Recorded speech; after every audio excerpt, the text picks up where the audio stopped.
Boa noite, irmãos, pessoal da salinha, da cozinha. Vamos nos aquietando, vamos começar este culto na presença do nosso Deus. Quero convidar você a fechar os seus olhos e termos um tempo de oração. Senhor, em nome de Jesus, nós queremos colocar as nossas vidas agora, Senhor, diante do Senhor. Deus, todo o nosso coração, nossa mente, Deus, que tudo aquilo que envolve a nossa vida, nós queremos, Senhor, de fato, jogar aos Teus pés e confiar no Senhor. O Senhor conhece cada um, os corações. Deus, se há problemas, angústias, dificuldades, desafios, o Senhor conhece a vida de cada um. Nossa oração, Deus, é que o Senhor venha ao encontro, que o Teu Espírito venha trazer consolo, força, ânimo, e abençoe, Deus, a igreja aqui reunida. Abençoe, Senhor, cada um dos meus irmãos, com a Tua presença, com a Tua consolação, com o Teu Espírito, Deus, com a Tua palavra. Fala a cada um, em nome de Jesus. Amém. Amém. Amém. E nós vamos fazer uma leitura. Quero convidar você a abrir no Evangelho de Lucas, capítulo 16. Evangelho de Lucas, capítulo 16. Vamos ler do versículo 1 ao 13.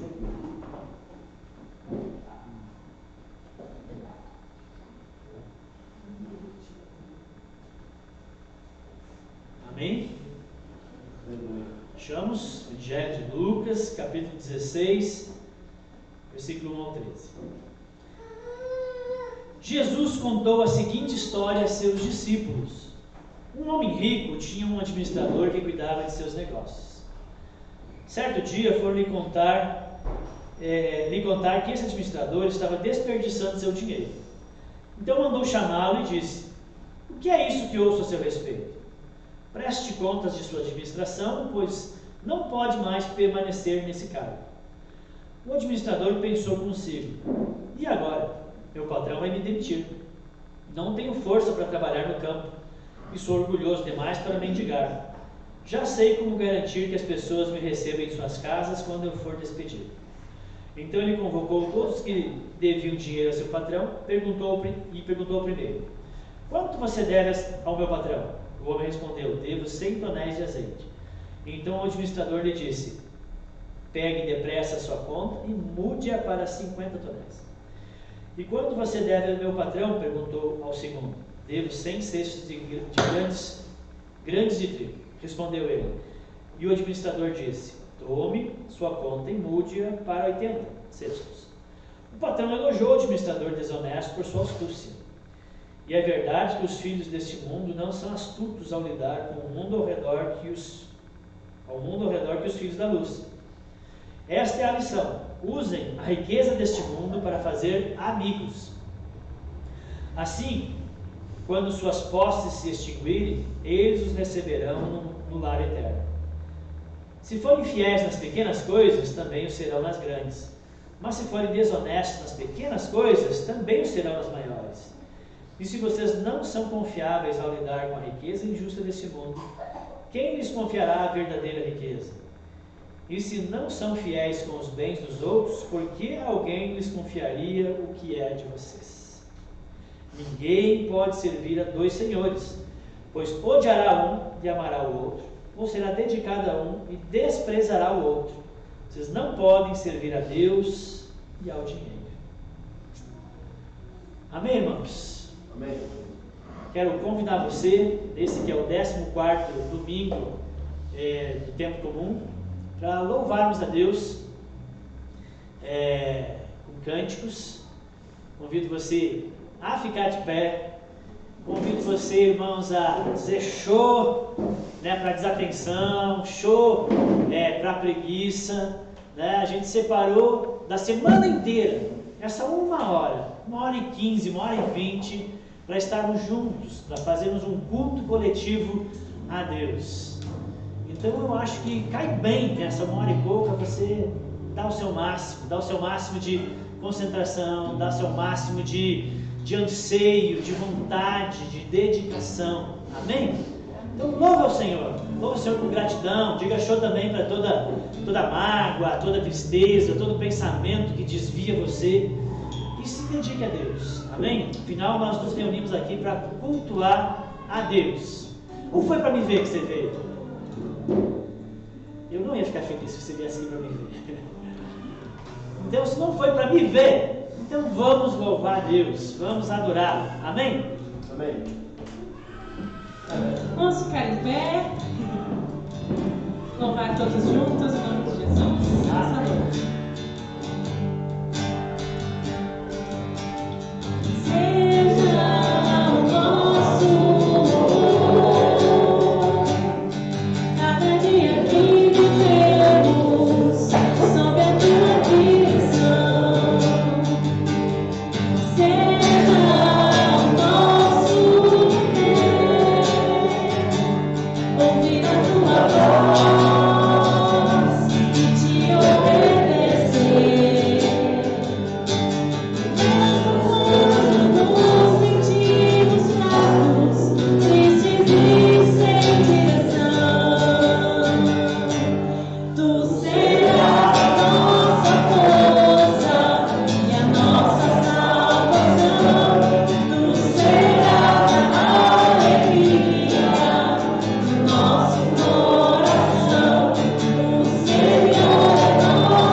juntos o Salmo 106.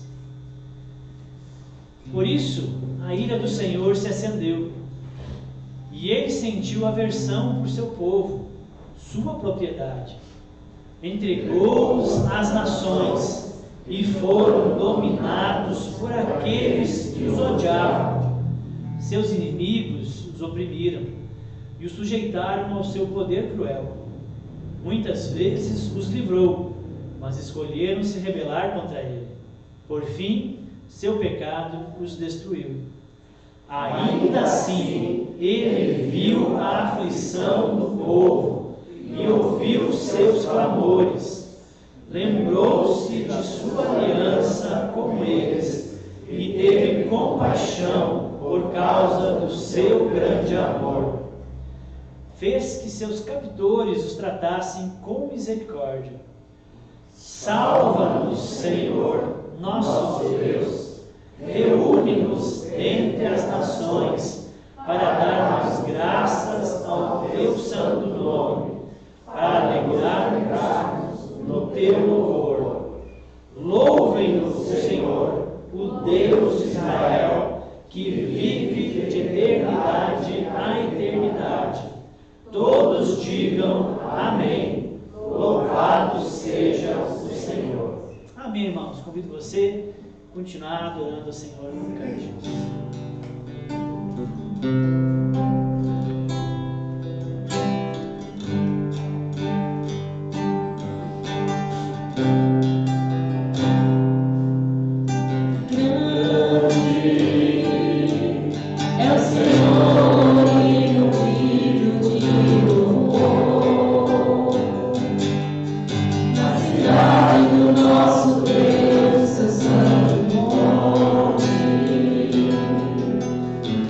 Aleluia.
Ó Senhor, concede que não andemos ansiosos com as coisas terrenas, mas que amemos as celestiais.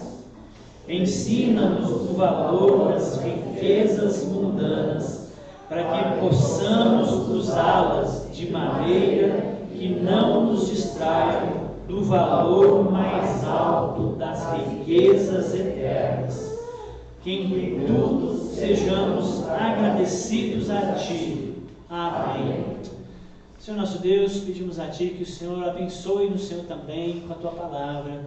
Abençoe no Senhor trazendo iluminação, iluminando, Deus, o nosso entendimento, que o Teu Espírito, Senhor, possa comunicar essas verdades eternas ao nosso coração, e que o nosso coração, Deus, não seja um solo pedregoso, um solo cheio de espinhos, não seja beira do caminho, mas seja um local fértil, onde a Tua palavra frutifica. Em nome de Jesus, fala com a Tua igreja, é o que nós te pedimos, ó Pai. Amém. Amém, amém, irmãos, podem se assentar.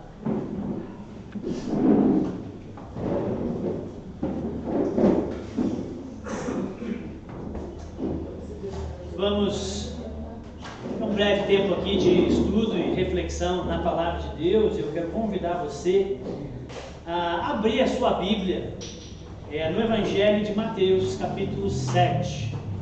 Evangelho de Mateus, capítulo 7.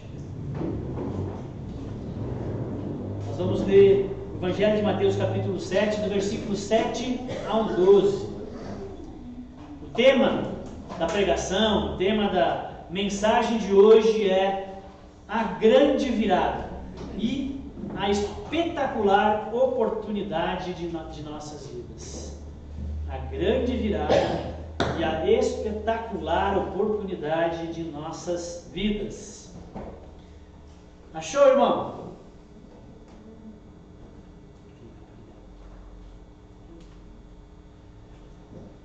Mateus capítulo 7, do 7 ao 12. Vamos ler? Pedi e vos será dado, buscai e achareis, batei e a porta vos será aberta. Pois todo o que pede recebe, quem busca acha, e ao que bate a porta será aberta. Quem dentre vós, se o filho lhe pedir pão, lhe dará uma pedra? Ou se lhe pedir peixe, lhe dará uma cobra? Se vós, sendo maus, sabeis dar boas coisas a vossos filhos, quanto mais vosso Pai que está no céu dará boas coisas aos que lhe pedirem. Portanto, tudo o que quereis que os homens vos façam, fazei também a eles, porque esta é a lei e os profetas. Nós quero começar fazendo aqui uma pergunta. Quem aqui tem como hobby ou tem prazer, quem gosta de ver filmes? Quem gosta de ler livros de ficção ou romance? Eu, neste momento da minha vida, estou bem interessado em ficções que falem da Terra-média.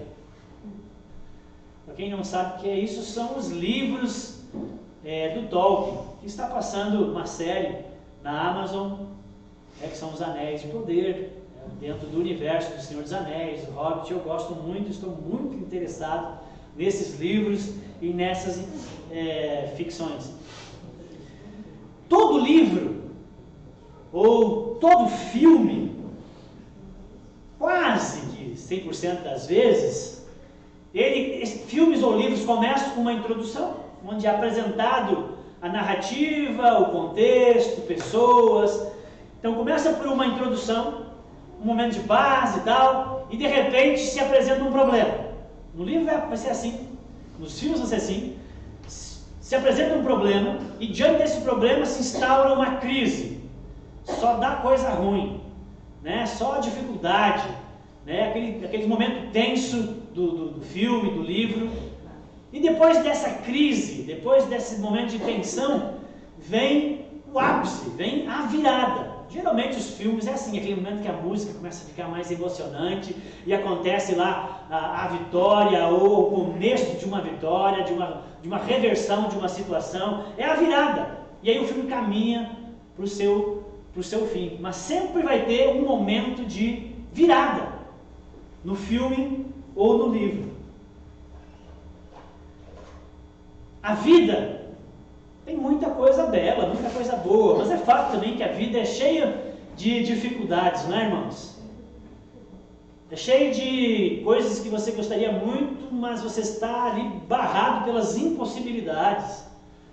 A vida também tem muitas crises, e começa já desde cedo. Nós temos que enfrentar isso. A vida é marcada por períodos assim de problemas e de crises. A minha pergunta é se você já teve a grande experiência de uma virada na sua vida. Diante das dificuldades do mundo que se apresenta, você já teve aquilo que você pode considerar o momento da virada da sua vida? Eu quero falar um pouco sobre isso hoje. Mas, irmãos, hoje nós estamos aqui já caminhando para o fim da exposição do Sermão do Monte, que nós começamos lá em fevereiro deste ano. Desde fevereiro nós estamos pregando aqui na igreja sobre o Sermão do Monte, capítulo 5, 6 e 7 do Evangelho de Mateus. Desculpa. E nesse momento nós estamos estudando as instruções que o Senhor Jesus deu dentro do Sermão do Monte a respeito do tema dos relacionamentos. Tem uma subdivisão dentro do Sermão do Monte, onde Jesus destina algum tempo, nós vamos dizer alguns versículos, mas isso é como foi organizada a Bíblia, para ensinar a respeito dos relacionamentos. Nessa subdivisão do Sermão do Monte, onde o Sermão do Monte está tratando dos relacionamentos, nós já vimos aqui duas pregações. Nós já falamos aqui a respeito do relacionamento. Muito obrigado. Deus abençoe. Nós já vimos aqui uma pregação a respeito de como que deve ser o relacionamento do cidadão do reino de Deus com os seus irmãos, com aqueles que dividem a mesma fé. E nós vemos aqui a orientação que Jesus deu, que nós devemos evitar os julgamentos precipitados. A gente falou aqui sobre julgamentos precipitados. Nós vimos aqui sobre os relacionamentos que o cidadão do reino de Deus tem com os incrédulos, e às vezes até com alguns incrédulos que são verdadeiros inimigos do Evangelho. Quando foi pregado aqui sobre não jogar pérolas aos porcos.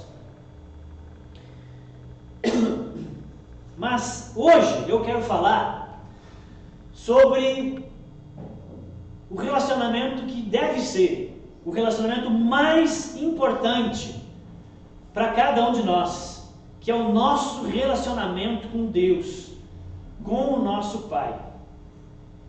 Esse relacionamento, ele é tão central, ele é tão importante nas nossas vidas, que ele, por assim dizer, esse relacionamento nos define. Esse relacionamento diz quem nós somos. É tão importante que esse relacionamento com Deus tem o poder de ressignificar todas as áreas, tudo que envolve a nossa vida. Toda a nossa vida passa a ser vista a partir deste relacionamento tão importante e tão central que ele é. E como consequência desse relacionamento tão glorioso, eu ainda nessa mensagem quero dar uma rápida pincelada também sobre como que essa relação com Deus afeta todos os demais relacionamentos que nós temos. O tema então que eu falei dessa pregação é a grande virada e a espetacular oportunidade de nossas vidas. Já falamos aqui, mais de uma vez, mas já falei, relembrei um tema que volta e meia a gente traz à baila. Eu falei aqui algumas pregações atrás, quando foi pregado aqui sobre a receita da felicidade, acho que foi quase um mês atrás. Eu falei de como Deus, a partir do texto de Eclesiastes, como Deus plantou em nosso coração a eternidade. É isso que o texto de Eclesiastes 3:10 diz, né? Que Deus plantou no nosso coração a eternidade. E o que seria essa eternidade nos nossos corações? Eu falei que as pessoas, de uma maneira geral, elas apresentam uma certa melancolia.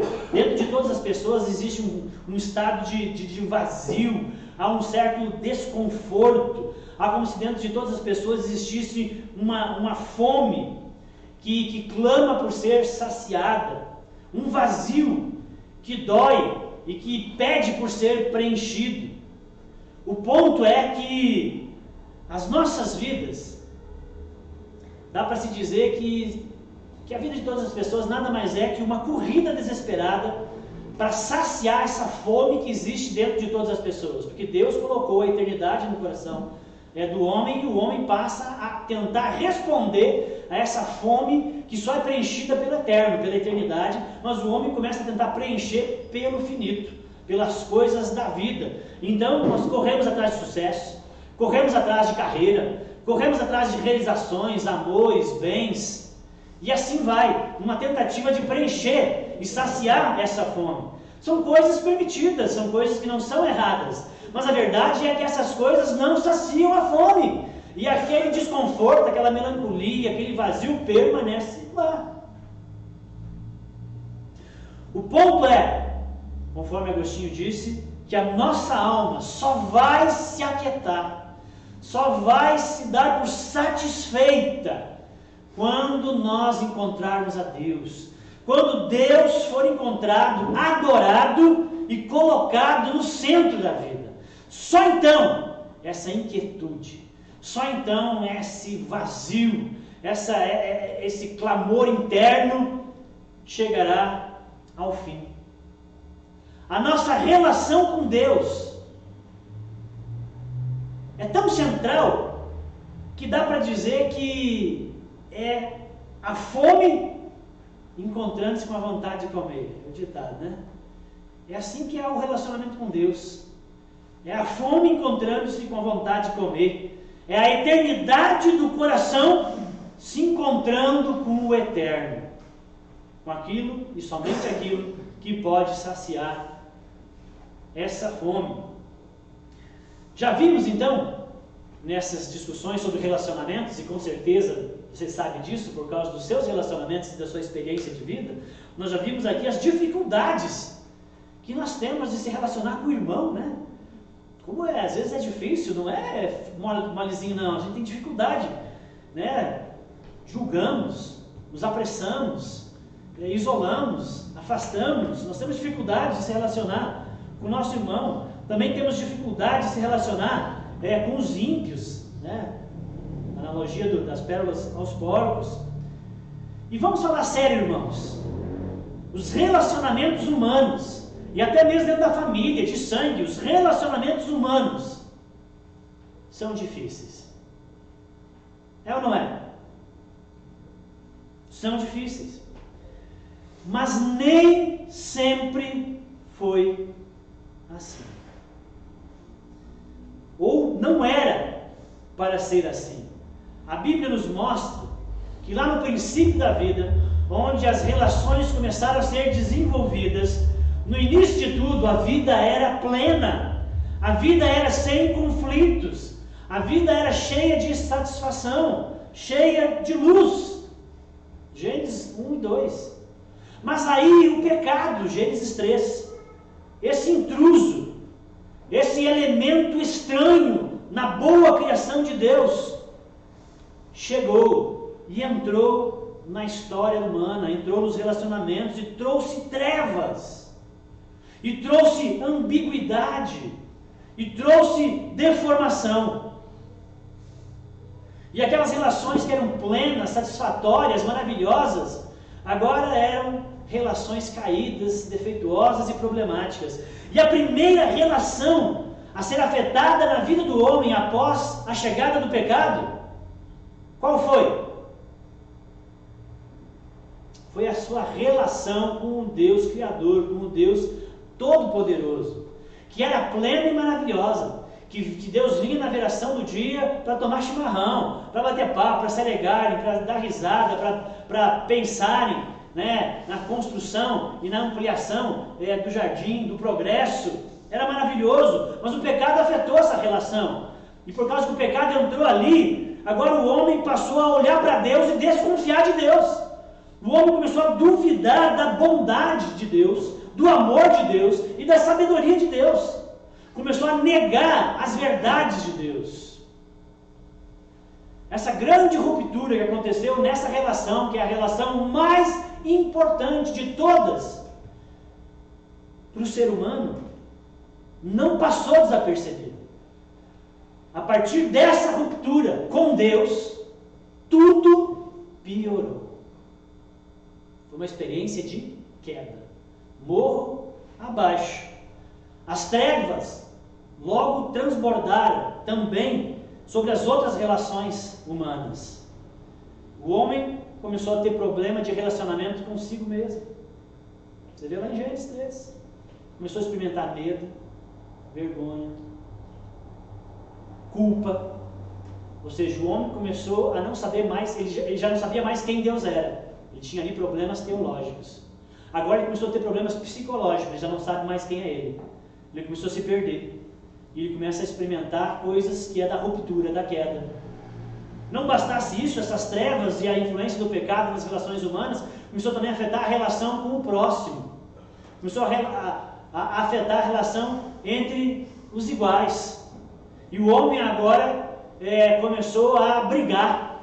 Começou a existir contendas, discórdias, julgamentos, assassinato. O homem não consegue mais ver a si mesmo, não consegue mais ver o outro, identificar o outro, perceber os limites. E o homem começou a ter problemas sociais. Não bastasse isso, o pecado introduziu um problema na relação do homem com a criação. A criação que era plena e maravilhosa, e que se implantando tudo dá, até parecia que aqui era o Éden, né? Que era tudo maravilhoso, agora, e que a vida seria facilmente sustentada pela criação, agora nós vemos que a criação iria produzir carnes e abrolhos. O homem já não teria uma vida muito fácil para se sustentar por meio da criação. Ele ia ter que ralar muito, ia ser do suor do seu corpo que ele ia ter que arrancar o alimento e a subsistência para a vida. A vida na terra e a partir da terra foi danificada. E agora o homem tem problemas ecológicos. Então todos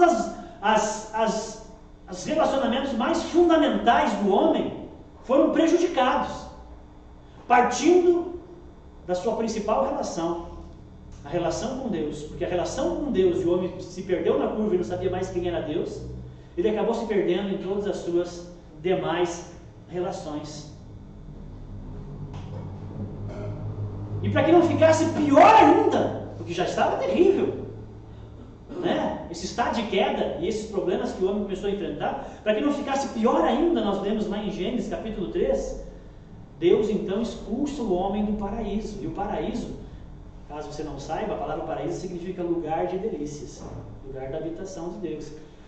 Então Deus agora expulsa o homem do paraíso para que ele não tenha acesso à árvore da vida e perpetue esse caos para todo sempre.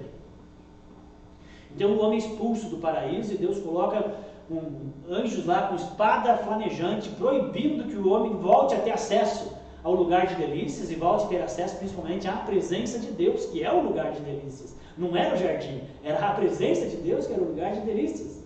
Amém? Amém.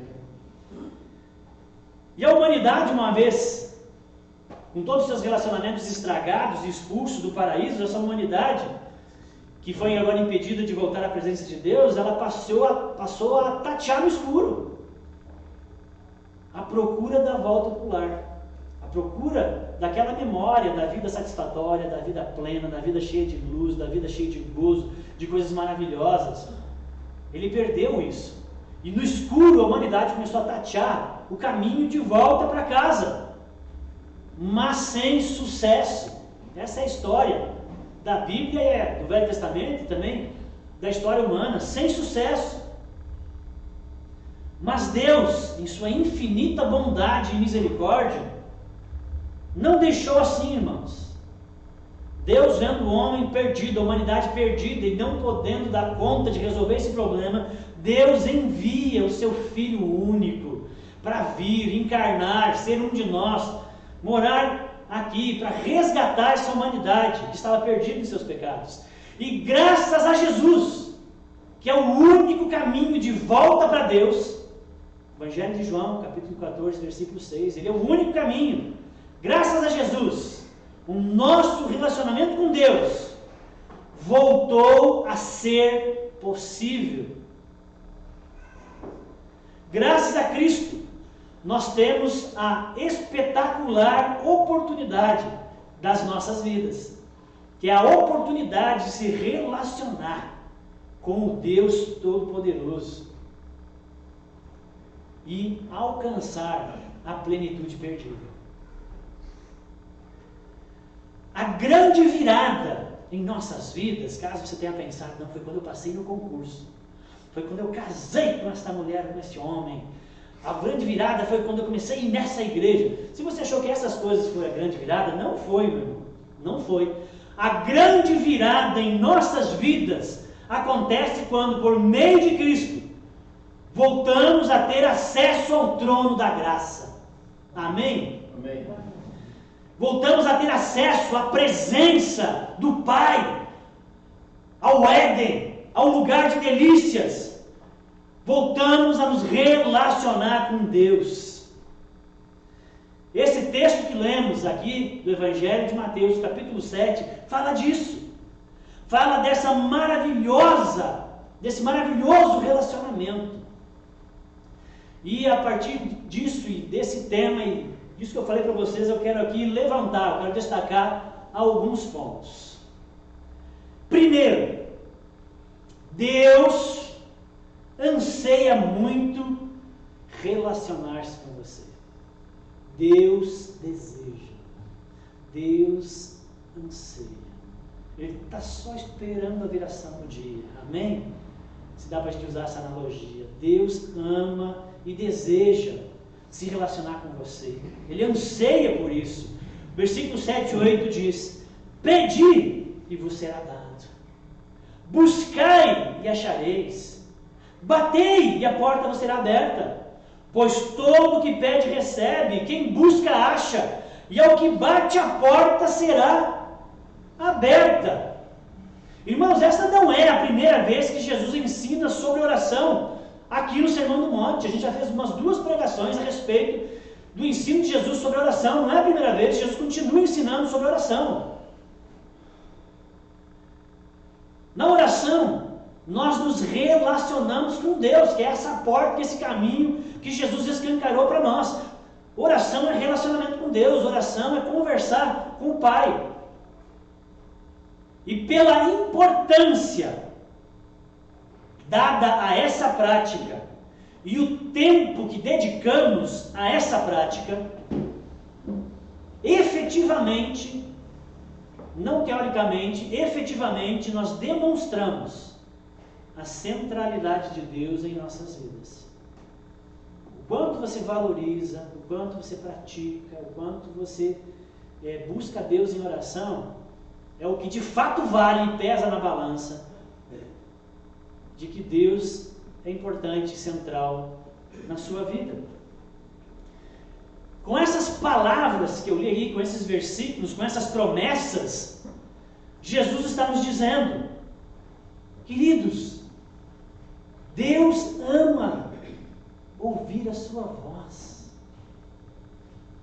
Deus ama te ouvir. Deus ama conversar com você. Deus ama estar contigo. Jesus foi enfático, irmãos, nessa importância. Ele disse: peça, busque, bata. O que você está esperando? Peça, busque, bata, venha, venham todos que estão cansados e sobrecarregados, eu vos aliviarei. Tragam as suas necessidades até mim. Observe que são 3 verbos e estão numa escalada ascendente de insistência. Peça, procure, bata. Deus quer ouvir suas petições.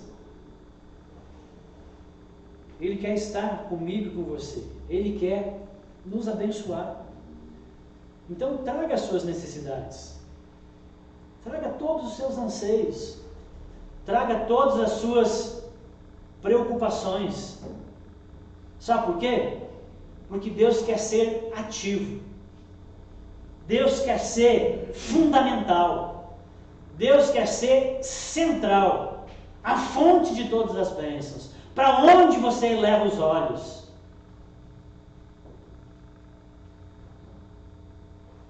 Não é maravilhoso nós podemos ter esse Deus Todo-Poderoso que anseia por nos ouvir e bater papo, estar conosco?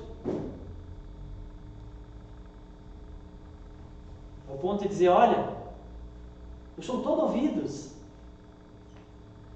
peça sem medo. Ah não, Deus, não sei, eu insisto. Amém? Você já conversou com pessoas que não queriam estar conversando com você? Desagradável, né? A pessoa não presta atenção, a pessoa está louca para já ir saindo, não está te ouvindo. Deus é todo ouvido. Amém? Amém. Ele ama conversar com você. E Ele insiste que você venha até Ele com todas as suas necessidades e preocupações. Amém? É tão maravilhoso isso, é tão gentil da parte de Deus, não é? É tão generoso Ele chegar para nós e dizer: peçam, vamos, não se acanham, peçam, procura, insista, bate.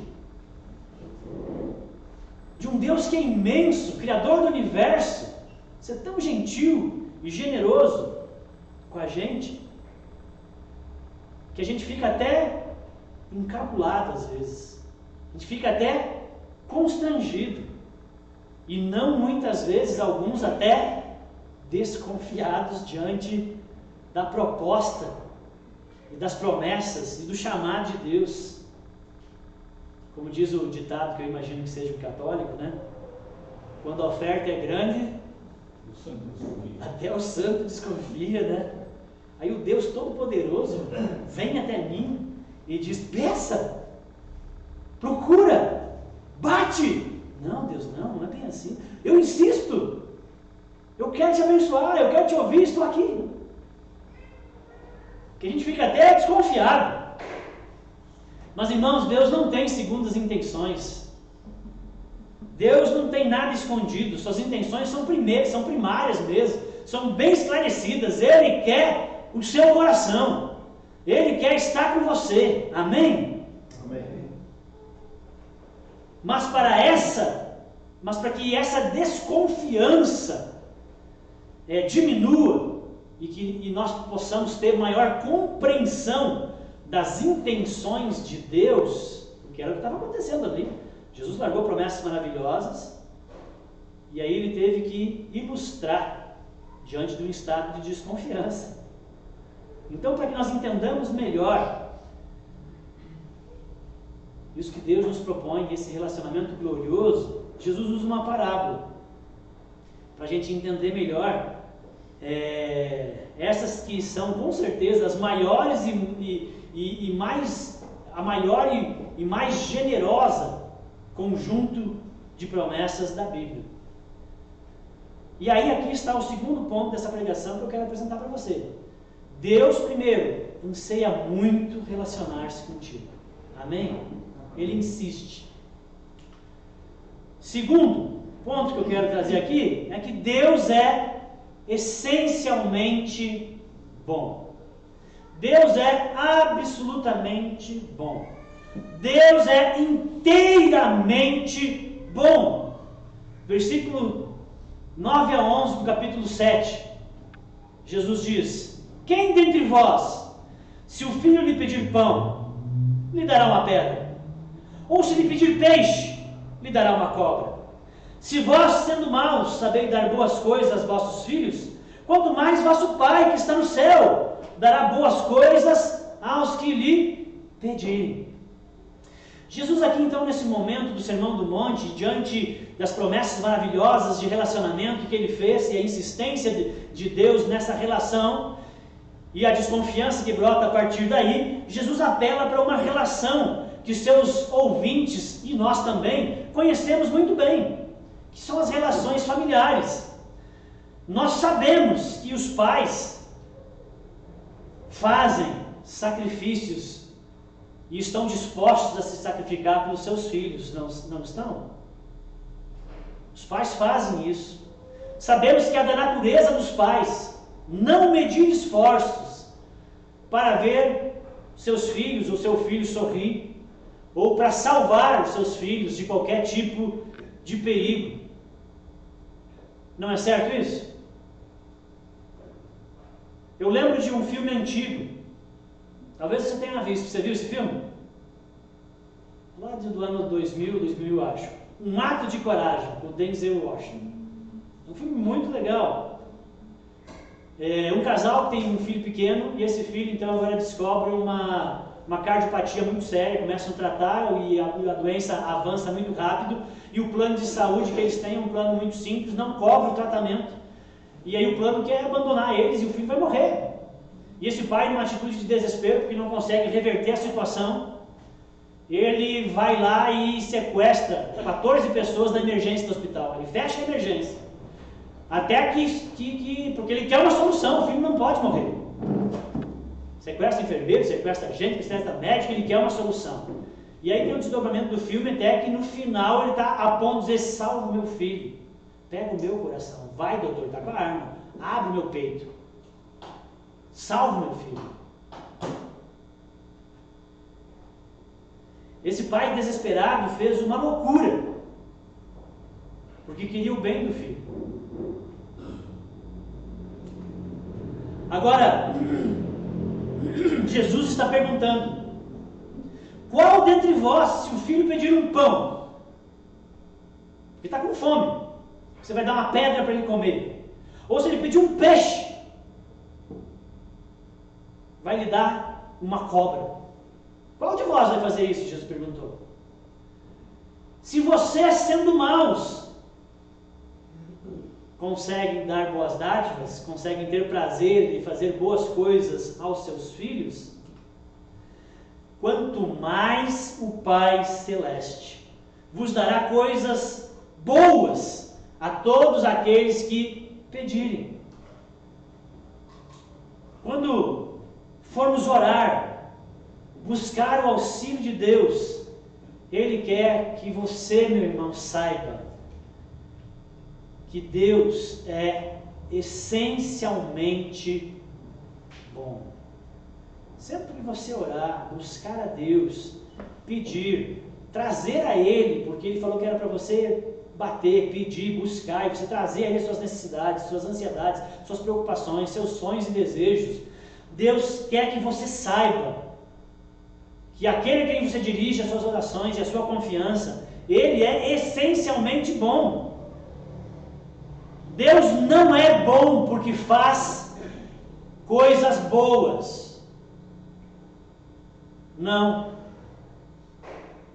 Deus é bom porque não há maldade alguma nele.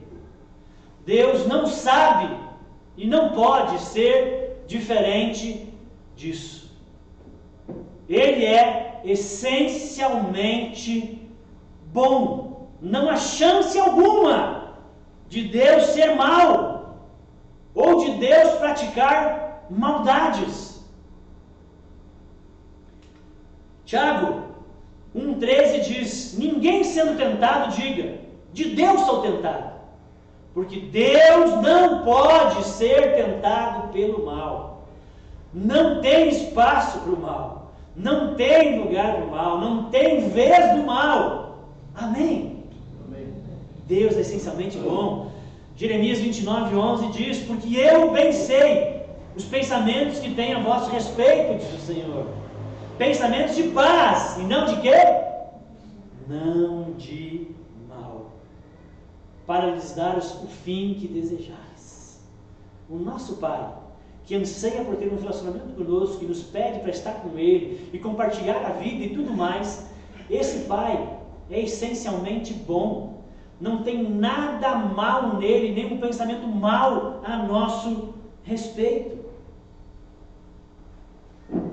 E saber que aquele a quem você se dirige em oração é o Pai Celeste, que dá as boas dádivas, e que Ele é essencialmente bom, gentil e generoso, faz muita diferença nesse relacionamento. Amém? Você não concorda? Faz muita diferença. Ao orarmos, irmãos, podemos ter certeza de que o melhor acontecerá. Amém? Amém. Deus falou, pede, busca, procura. Não há maldade nele, não acha, Deus está me punindo, Deus está me castigando. Deus... Não há maldade em Deus. Nenhuma. Então, quando você se aproximar de Deus, pode ter certeza de que o melhor acontecerá. Ele é o Pai Celeste, que sabe dar boas dádivas aos seus filhos, muito mais do que nós. Ele é o Abba. Ele é o Paizinho. Um estudioso, ele fez uma pesquisa, não no Velho Testamento, ele fez uma pesquisa em toda a vasta e enorme literatura dos judeus antigos que tratava sobre o tema da oração. Essa pessoa levou anos fazendo essa pesquisa, essa leitura, com muitas pessoas ajudando ele, esse pesquisador. Ele fez uma vasta pesquisa. E ele não achou em lugar algum, nesses escritos judaicos antigos, tratando de oração, ele não achou em lugar nenhum Deus sendo invocado como Abba. Deus sendo buscado e se relacionando com ele como Paizinho. Nenhum judeu antigo tinha essa ousadia. Você não percebe essa liberdade no Velho Testamento. Mas nós vemos Jesus chamando seu Pai constantemente de Abba, de Paizinho, meu Pai. E Jesus ensinou que nós, seus discípulos, seus seguidores, deveríamos se relacionar com Deus assim como Ele. Ele nos deu essa liberdade e essa autoridade para assim se relacionar com o Pai e ter Deus como Paizinho. Jesus, dá para se dizer, gente, nos colocou face a face com esse Deus que é absolutamente bondoso. Amém? Amém. Então, sabe que Deus anseia muito se relacionar-se contigo. E sabe que esse Deus que anseia se relacionar contigo é extremamente bondoso. Então vá, peça, busque, bata. Terceiro ponto que eu quero salientar aqui é, mas toda oração sempre será atendida? Esse Deus quer muito estar comigo, Ele insiste que eu esteja com Ele, que eu traga todas as minhas necessidades, Ele diz para pedir, para bater, para buscar. Toda oração será sempre atendida? Versículo 8, pois todo o que pede, recebe. Quem busca, acha. E quem bate, a porta será aberta. Toda oração sempre será atendida? Não. Amém. Não está com fé, é na esperança. Sim, Jesus está dizendo que sim. Sempre, sempre. E se Jesus disse que quem pede recebe, quem bate abre, quem busca encontra, Ele não mente. Não é maravilhoso isso, irmãos? Sempre que pedimos ao Pai, ao Abba, ao Paizinho, em oração, sempre recebemos algo. Sempre encontramos algo. Sempre algo se abrirá para nós. Pode acreditar nisso. Tá, ok, pastor. Mas eu pedi para o meu pai ser curado de câncer. E ele não foi. Ele faleceu. Eu pedi para mim passar no vestibular. Eu fui lá e fiz a prova, e eu estudei. E eu não passei. Eu pedi para o meu casamento melhorar. E as coisas só pioraram. Eu pedi para ser aceito naquela entrevista de emprego. Mas não consegui aquele trabalho. Não estou entendendo. Que promessa é essa? Onde está a bondade? Afinal, talvez não seja tão confiável assim orarmos. Talvez a oração não funcione, ou não funcione sempre. Irmãos, a oração é eficaz, sim. Ela funciona sempre, sim. O problema é que olhamos para esse conjunto generoso de promessas de Jesus e achamos que Deus está nos dando uma carta branca. Achamos que Deus, com essa generosidade de promessa, está nos dando acesso ilimitado aos tesouros terrenos e celestiais. Achamos que, agora só os mais antigos, né? Achamos que a oração é um cheque em branco que Deus está nos dando.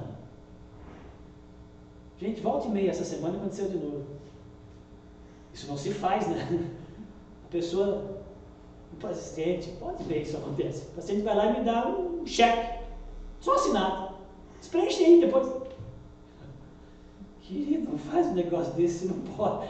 Entendeu? Bem, confia. Eu preencho, eu bato foto e mando. Ó, tá aqui eu preenchi. Tá aqui. Mas as pessoas, quando vão para a oração, e baseado nessas promessas e outras promessas da Bíblia, acham que a oração é um cheque branco. Deus te deu um cheque em branco, querido. Você estava precisando de 100, né? Mas já que o cheque está em branco, por que não botar 10 mil? O cheque está em branco, né? A gente acha que a oração é um cheque em branco. E com isso, e com esse tipo de entendimento da oração, nós achamos que Deus, então, é o gênio da lâmpada. É só esfregar. É só orar. Bate, encontra, abre, busca. Dá uma esfregadinha e pronto. Achamos que o bater e a porta ser aberta é como se fosse um abre-te, César. Ah, lembra dessa? Então é só orar diante de uma impossibilidade, uma porta fechada, que a oração funciona com umas palavras mágicas. Abre-te, César! E toda a porta fechada se abrirá. Achamos que é só agitar a varinha mágica da oração que tudo acontece. Irmãos, isso é ridículo. Isso transforma a oração, esse relacionamento, essa vida com Deus em algo místico, em algo, uma magia, e faz de Deus um mero servo. Deus Todo-Poderoso, soberano, onisciente, gentil e bondoso, em sua sabedoria, Ele determinou, e assim deixou para nós registrado no livro que nos fala a respeito dele, que Ele escolheu agir mediante a oração dos seus filhos. Deus não precisa disso. Ele é o Deus Todo-Poderoso, mas Ele determinou, e Ele escolheu que a partir da oração dos seus filhos Ele agiria. Esse, via de regra, é o modo de agir de Deus, é a maneira como Deus intervém na história. Mas é fato que nem sempre recebemos o que gostaríamos de receber. Poderia estar continuando a pregação aqui sem dar essa ênfase e você mesmo ia chegar a essas conclusões. Ah, mas não é bem assim, não. Já orei várias vezes e não aconteceu, né? É fato que nem sempre recebemos o que gostaríamos de receber, que nem sempre recebemos aquilo que pedimos. Se um filho pedir ao seu pai terreno peixe, ele, mesmo sendo mau, diz o texto, não daria uma cobra. Mas e se o filho pedir a esse pai terreno uma cobra, ao invés de um peixe? Uma pedra para comer, ao invés de um pão? Esse pai que sabe dar boa dádiva, daria a cobra? Não. Queridos, Deus é bom. O tempo todo Deus é bom. Ele conhece o nosso futuro. E Ele sabe o que é bom de fato para nós. hoje e amanhã. E é bem verdade que nessa relação que nós temos liberdade para trazer até Deus as nossas ansiedades, preocupações e pedidos, e Ele pede que a gente faça isso, é bem verdade que às vezes nós trazemos pedidos de cobras. Às vezes nós pedimos a Deus pedra. Que esse Pai que é bondoso e que sabe o que é melhor para nós, não nos dará. Mas nos dará, porque todo que pede recebe. Mas nos dará aquilo que realmente precisamos.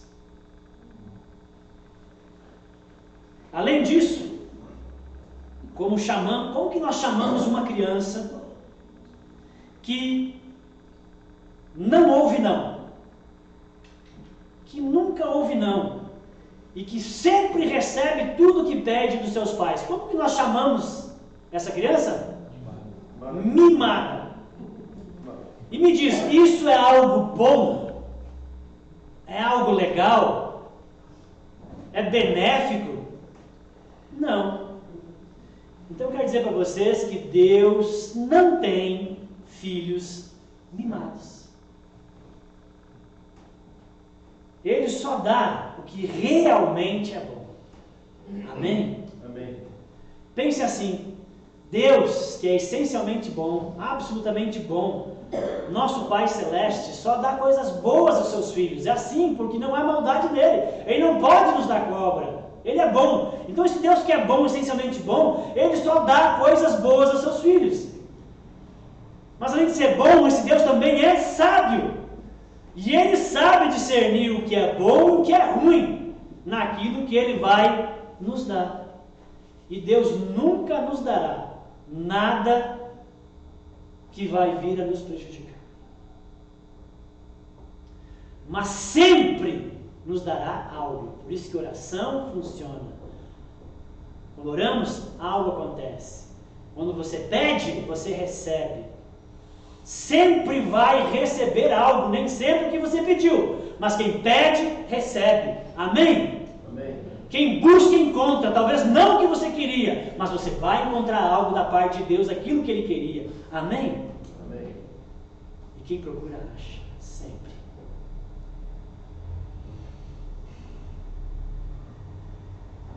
Pois todo que pede, recebe. O que busca, acha. O que bate, a porta será aberta. Na oração, gente, nós não persuadimos Deus. Quando a gente vai orar, a gente não fica tentando fazer Deus mudar de ideia, sabe? Mas é assim que muitas vezes a gente ora. A gente ora tentando fazer Deus mudar. A gente não muda Deus, a gente não persuade Deus, mas na oração nós mudamos. Nós é que somos persuadidos a abrir mão de uma vontade, de uma cobra, de uma pedra, para aceitar o pão e o peixe, que é a boa, perfeita e vontade de Deus. Esqueci algo ali, agradável. Amém? Nós não mudamos Deus, nós é que mudamos na oração. A oração sempre muda a gente. A gente vai para mudar situações através da oração, vai para mudar pessoas, vai para mudar, e no final quem muda é nós. Para o bem. Somos transformados enquanto oramos. Há uma transformação que vai acontecendo lentamente de dentro para fora. A oração nos faz dependentes de Deus, submissos a Deus. E por isso que Deus diz, vem, pede. Vai, eu insisto. Não, Deus, isso aqui eu consigo. Não, mas pede. Eu insisto, procure, bata. Deus quer nos levar ao caminho da dependência, da submissão. Nesse relacionamento que é glorioso e maravilhoso, planejado e ansiado por Deus, para que eu e você usufruamos da maravilhosa bondade de Deus nas nossas vidas. E esse relacionamento vai nos mudando, vai nos transformando. Último ponto que eu quero salientar aqui é como que deve ser então esse relacionamento do cidadão do reino de Deus com as outras pessoas, fechando aí mais um dos relacionamentos do cidadão do reino dos céus. Nós já vimos com os irmãos, já vimos com aqueles que negam o evangelho, são inimigos do evangelho, com ímpios, e como é com todas as demais pessoas, como que eu, um cristão, discípulo de Jesus, preciso me relacionar com elas. A regra de ouro é que regulamenta essa relação com todas as pessoas. O versículo 12 diz: portanto, tudo o que quereis que os homens vos façam, fazeis também a eles, porque esta é a lei dos profetas. Veja que o versículo 12 começa com um portanto. Se você não matou as aulas de português, você sabe que isso aqui é uma conjunção conclusiva, né? Ela está fechando um raciocínio. Portanto, né? Ou seja, o que vem antes, ela aponta para o que vem antes. Esse portanto, né? Então, essa sentença do portanto, do versículo 12, que é a regra de ouro, ela é derivada também dos versos que vêm antes. Ou seja, se Deus é bom a todos que vêm até Ele em oração, seus filhos, os cidadãos do reino, também devem ser bons com as pessoas que vêm até eles. Mas em Deus não há mal algum. E talvez não, com certeza, se torna bem mais fácil esse processo de ser bom a todos aqueles que vêm até Ele. Já nós, sendo maus, sendo de natureza egoísta, e por causa disso, então, acaba que essa tarefa, o cumprimento dessa regra, é uma tarefa um tanto difícil. Ser bons para os outros, como nós gostaríamos que fossem com a gente, devido à nossa natureza, ao pecado que está em nós, é quase que uma tarefa inatingível, a não ser que a graça de Deus coopere, a não ser que Deus nos auxilie. E por isso que priorizar a relação com Deus é a maneira de você praticar a regra de ouro. A prática dessa regra nos leva a ter boas relações ou relações frutíferas com as pessoas. Essa regra: sempre faça ao outro aquilo que você quer que faça a você mesmo. Na Bíblia você vai encontrar a versão positiva, em outras religiões, Confúcio e outros lugares, você vai encontrar a versão negativa. Não faça aos outros aquilo que você não gostaria que fizessem para você. Mas veja, o versículo 12 vem depois do ensino sobre oração. Vem, e não é à toa, que primeiro Jesus ensina sobre a relação mais importante, a relação que regula todas as relações, a relação que faz todas as relações darem certo. Não é à toa. Na oração, na intimidade com Deus, essa regra de ouro que faz com que as nossas relações deem certo, na relação com Deus, essa relação é talhada na nossa alma. Essa regra é talhada na nossa alma. Essa regra é gerada no nosso interior. É ali que ela é gerada ao ponto de virar caráter, ao ponto de virar virtude no seu relacionamento com Deus. O contato diário pela oração com a bondade de Deus, com a sua generosidade, com a sua gentileza, vai lentamente nos mudando, como eu falei, e nos faz nos tornar uma versão aprimorada de seres humanos. É a relação com Deus. Cada vez nós vamos ficando mais parecidos com o humano que pisou nessa terra, que era o mais perfeito, ou o perfeito. Quanto mais você anda com Deus, quanto mais você ora e mais busca a Deus, mais parecido com Jesus Cristo você vai ficando. Você vai se tornando um humano muito melhor e você vai poder praticar com maior facilidade essa regra de ouro que vai fazer tão bem para as suas relações de marido e mulher, para as suas relações familiares, para as suas relações profissionais, de amizade. Porque lá na sua relação com Deus, essa regra está sendo talhada, está sendo gerada, um humano diferente, um humano mais amoroso e bondoso, à semelhança de Cristo, está sendo gerado.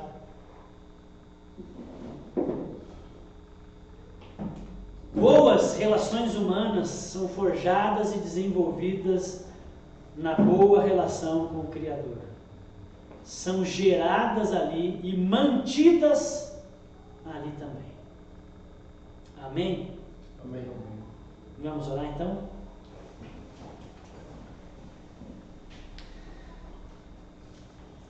Senhor meu Deus, eu coloco diante do Senhor, Deus, as nossas vidas. Todos que estão aqui ouviram a proclamação da Tua Palavra, ouviram, Deus, o ensino desse trecho do Evangelho, onde o Senhor nos ensina sobre a relação fundamental, sobre a relação mais importante, sobre a relação das relações, e o quanto que isso é central, fundante, definidor em nossas vidas. Deus, eu oro para que se de alguma maneira nós aqui, nós temos negligenciado a oração, negligenciado o relacionamento, a busca de intimidade com o Senhor, pedimos perdão, Pai, Deus, por não praticarmos, por não usarmos, Deus, mão desse relacionamento que o Senhor Jesus conquistou na cruz.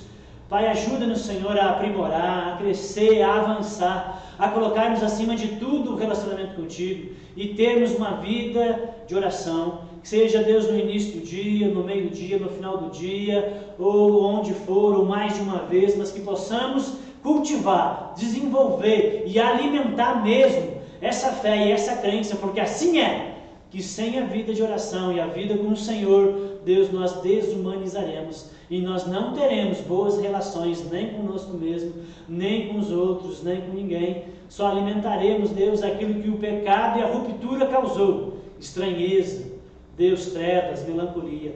Mas, Pai, que nós possamos no Senhor desenvolver a plenitude, Deus, e crescermos em nome de Jesus. Por isso, aviva o nosso coração, Deus, derrete toda a frieza, todo o gelo, todo afastamento, e ajuda-nos, Senhor, a andar bem juntinho a Ti, em nome de Jesus. Amém. Amém. Amém, irmãos. Esse Deus insiste. Amém? Peça, busque, bata. Para terminar, nós queremos passar ainda alguns avisos aqui da comunidade aos irmãos, e temos alguns aí bem importantes que a gente queria que os irmãos prestassem atenção aí. Então, terça-feira, afinal, irmãos, vamos fazer o grupo terça? De 15 em 15 o grupo, é o feriado.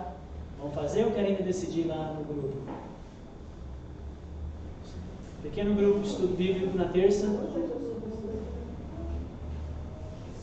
Mantemos, terça-feira, o pequeno grupo então lá na casa do Gilmar, e a gente vai confirmando quem vai para a gente poder organizar o lanche. Sábado também terá PG. Sábado que vem tem PG, será lá na minha casa, com outro grupo aí também, então lembra aí, irmãos, do PG do sábado. E esse sábado não teve o trabalho com os adolescentes, porque uma boa parte do grupinho aí que vem, o núcleo, foi para o retiro da Jocum em Caxias, então não teve, né? Mas sábado que vem tem, ok? Sábado que vem, 18 horas, aqui na igreja, trabalho com os sub-18 e também da classe de confirmação. Irmãos, aqui a gente passa a imagem só para mostrar aqui das famílias que nós apoiamos como igreja. Quase 40% do que nós arrecadamos aqui com dízimos e ofertas, nós destinamos para missões transculturais. O restante para missão local, daquilo que a igreja foi chamada para fazer na cidade. E aqui estão as famílias que nós apoiamos todos os meses. Um compromisso, uma oferta específica, nós enviamos para eles, para aquilo que eles estão fazendo nos países e locais aonde eles estão. Então é muito importante que você realmente, seja generoso, contribui, abençoe a igreja, porque a gente abençoa essas famílias e também para abençoar a obra de Deus aqui na cidade. Amém? Você pode contribuir aí na igreja vindo ao culto dando sua oferta voluntária, generosa, espontânea, de coração, ou fazendo um depósito na conta da igreja ou Pix, tá bom? Contribua, abençoe a obra e o reino de Deus. Irmãos, domingo que vem nós não teremos o culto à noite. Domingo que vem o culto será de manhã. Ok? Nós estamos fazendo assim: o último domingo de cada mês o culto é de manhã e não tem o culto da noite. Então domingo que vem o culto será somente de manhã às 9h30. Tá bom? Se lembrar alguém, encontrar alguém da igreja, lembra ele: não esquece, domingo que vem o culto é de manhã, às 9h30, tá joia? Não terá à noite, só lembrar os irmãos aí. E aí, irmãos, nós temos uma atividade que a gente quer começar já a divulgar para os irmãos se organizarem, e é sempre muito gostosa, a gente convida a todos, isso aqui não é só para membros oficiais, quem vem na igreja, quem visita, um parente, um amigo que você quiser convidar, irmãos da outra comunidade, quem quiser estar conosco é muito bem-vindo. Nós vamos fazer um passadia, um passadia na chácara lá, na sede Campestre, na chácara lá do irmão Miro, da Sil, que é a linha Ernestina, na verdade não é Ernestina, é Nicolau Vergueiro, passando a ponte, a uns 40, 30 e poucos quilômetros daqui, 38, por aí. Então a gente já fez lá várias atividades, é muito gostoso, nós vamos de novo. Dia 8 e 9, o passadia é 9, que é domingo, tá bom? Aí a gente vai lá e a gente quer chamar os irmãos para ir bem cedinho. Café da manhã colonial, cafézaço, né? Café bom, com muitos itens, maravilhoso. Aí você senta com os irmãos, senta na natureza, conversa, vê, está ali no ambiente, vamos torcer que já esteja bem mais quentinho, gostoso. Tem um cafezão de manhã, e aí o culto, não é o último culto do mês, mas nesse dia, por causa do passadia, também o culto será só de manhã e lá. Então se você não for o passadia, também não vai participar do culto, porque não terá culto à noite. O culto vai ser lá. Então tem café da manhã e depois um culto campal, culto campestre, debaixo das árvores, cheio de sombra, bem gostoso. E depois do culto, um churrascão de chão na brasa, maravilhoso. E gente, tudo isso pela bagatela de R$30. Dá para dizer que se você ficar em casa, você é burro. Você vai gastar mais em casa. Verdade, onde você come churrasco? E dobrando por R$30, né? Então, R$30 só por pessoa, tá bom? Vem participar com a gente. Mas como? Vocês roubam? Não, a igreja subsidia. A gente usa os recursos porque é um dia de comunhão, de estarmos juntos, amém? Então, R$30 apenas a participação no passadia, que é no domingo. Depois do almoço, é o balneário, quem quiser tomar banho, torcer que esteja quente, etc, né? Tem lá, tem os coletes, tem lugar para banho, tá cheinho agora, eu acho, bem cheinho, vai dar para tomar banho, pescar, pode ficar lá o dia inteiro, ir embora tardinha, brincar, jogar bola, vai ser um dia muito gostoso. Reserve esse dia. Você tem um pouquinho mais de dias, nós também vamos fazer alguma programação no sábado. Se você quiser ir no sábado, mais 30. 30 no sábado, 30 no domingo. Também vai ter lá janta e atividades e almoço. Você quer ir no sábado? Vem passar o dia com a gente lá também. Só que o sábado não vai ter um culto, uma atividade, um estudo bíblico. O sábado é mais livre. O domingo tem a programação, liturgia. No sábado não, tá? É livre. Jogarem, brincarem, conversarem, dormir. O pessoal gosta de jogar lá uma canastra, joga, entendeu? O sábado é livre. Ok? Então, quem quiser ir no sábado também pode. Então a gente vai organizar as listas aí, quem quer ir no sábado e domingo. Tem lugar para dormir para alguns. Quem quer ir no sábado fazer bate e volta, 38 km, vai em casa, depois volta no domingo. Ou leva uma barraquinha, que lá tem gramado para instalar, aqueles igluzinhos maravilhosos, um colchão e um iglu, joga para cima, o iglu cai montado, bota o colchão dentro, já acordou, já é, né? Já foi dormir, no outro dia já está ali, não precisa se deslocar, às vezes você atrasa com o café, às vezes você pode ser tentada, não querer por causa da preguiça, sei lá. Gente, se organize para estar no domingo. Domingo tem culto e tudo mais, o churrasco, o café da manhã, altar de livre, né? Bacana. Se você tem jet ski, pode levar. Ninguém nunca levou até agora. A gente está insistindo. Um dia vai surgir, porque ainda quer um dia andar de jet ski. Mas os irmãos precisam ter um e levar lá, né? E no sábado, se você pode também, tá? Pode pausar ou fazer bate e volta. A gente só vai organizar as listas de quem vai no sábado, quem vai no domingo, quem vai nos dois. Tá bom? Todos são muito bem-vindos. A gente gostaria que fosse muita gente.